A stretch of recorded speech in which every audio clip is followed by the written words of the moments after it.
Kemampuan militer pasukan perlawanan di Lebanon dinilai bisa membuat kota-kota besar Israel hancur.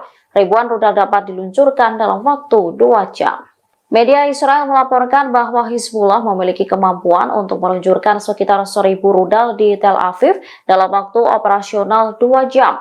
Dikutip dari Al-Mayadin, laporan tersebut menunjukkan bahwa beberapa dari rudal ini akan dipandu secara presisi, sementara yang lain akan diarahkan ke gedung pencakar langit di Tel Aviv. Namun tak dijelaskan secara pasti target potensial apa saja yang bisa disasar oleh Hizbullah. Diketahui para pejabat Israel mengakui bahwa Hizbullah telah berhasil mengosongkan permukiman di wilayah utara Palestina yang diduduki tanpa menggunakan kekuatan apapun.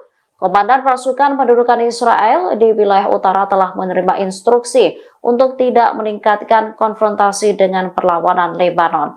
Pada Jumat 26 Januari 2024, rudal berat diluncurkan dari Lebanon.